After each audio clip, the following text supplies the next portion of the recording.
While North stays in the running for a playoff spot in District 10 4A, the Boyd Broncos are staying in the hunt for a district championship, a second straight district title in 10 5A, as they're coming off a 63-3 victory over North Garland.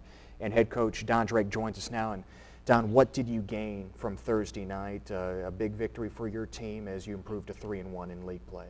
You know, I challenged the kids early in the week that we needed to start putting a complete football game together. I mean, I've seen earlier in the season where we played really well in spurts, but we haven't been able to play with a whole lot of consistency in all phases of the game.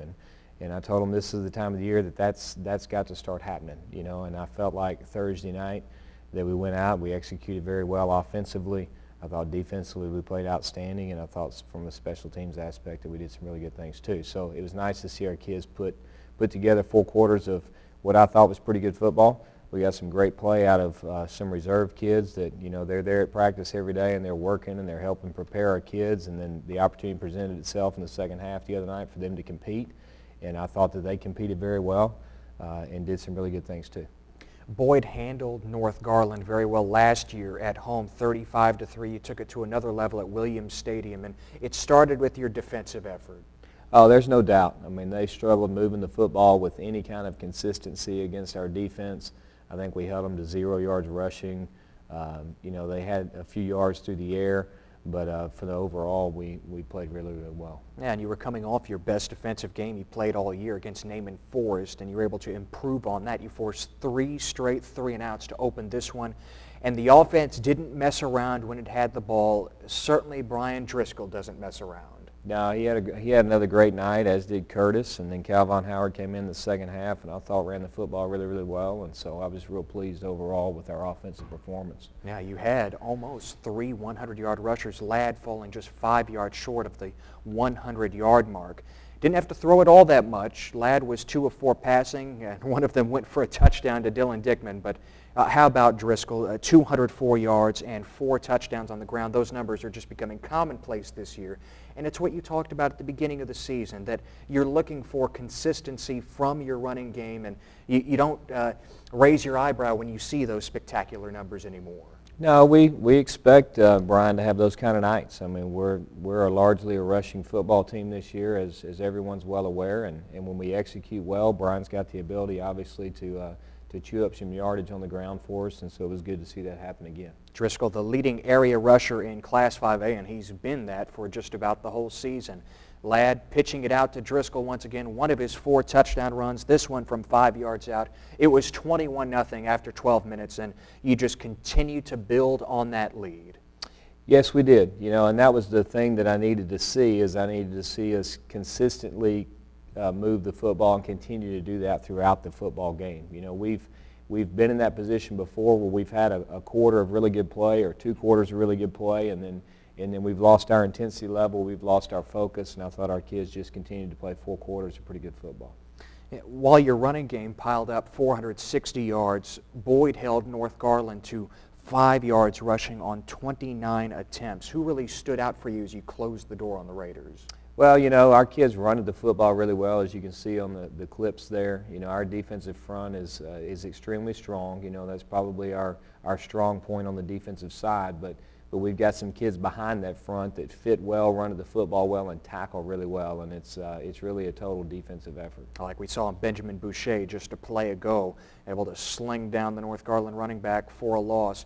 Meanwhile, Ladd in the open field, lethal as he always is. He seems like he takes another step each week as your sophomore starter. Yeah, he continues to get better and better. I mean, I thought he did some great things in the option the other night that we haven't seen so far, you know, of turning that football up and really accelerating through the gap when they don't close down on him, and so that was good to see. And there was the touchdown pass to Dylan Dickman, 17 yards, and the score, making it Boyd 35-0. And you know, last week you mentioned, well, it's about this time of year last season that your defense started cashing in with defensive scores, and Kyle Nylik must have been paying attention to that because he was able to return a fumble 6 yards for a touchdown. Yeah, that was very, very good to see. We did challenge the kids about that and brought that to their memory of last year and how we were able to create some turnovers and score off those turnovers, and so it was good to see that happen the other night.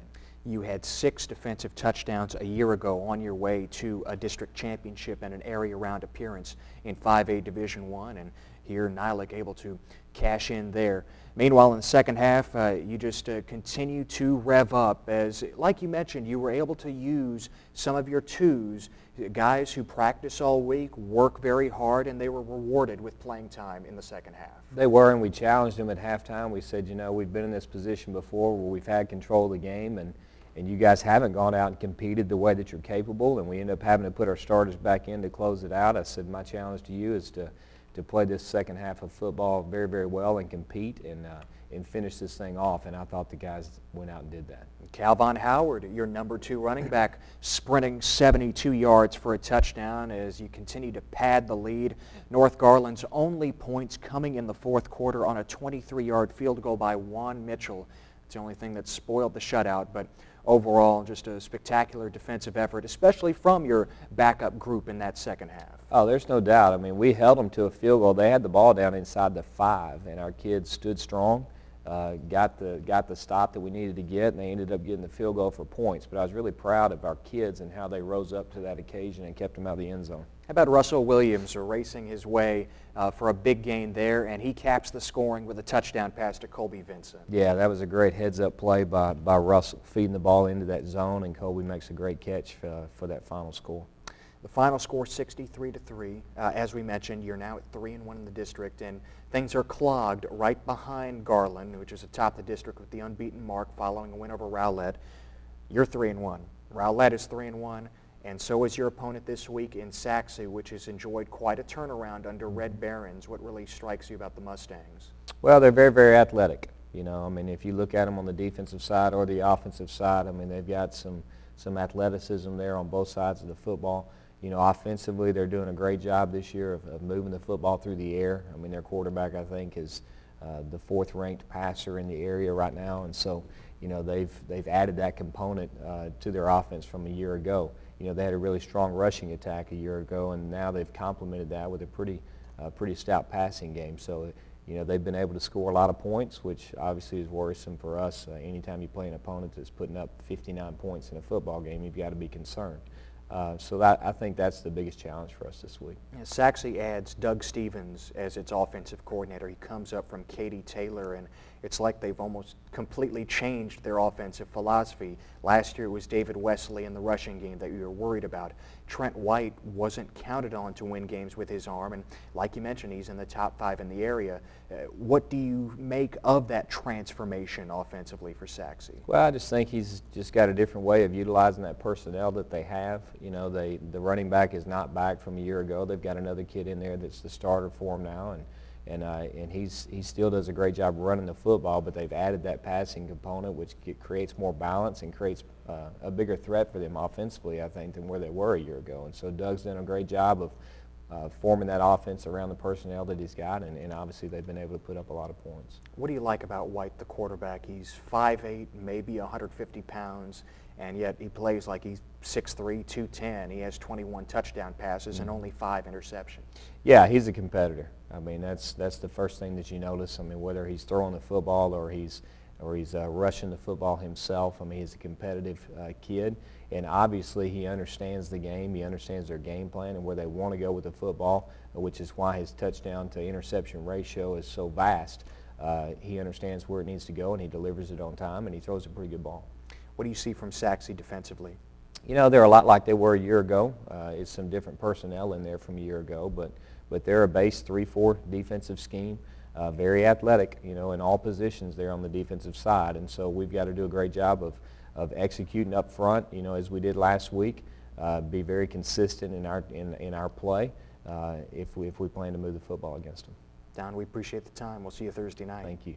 Don Drake, head coach of the Boyd Broncos. And, you know, by the time Week 8 rolls around, you could say every game going forward is the biggest of the season. That's really the case for Boyd.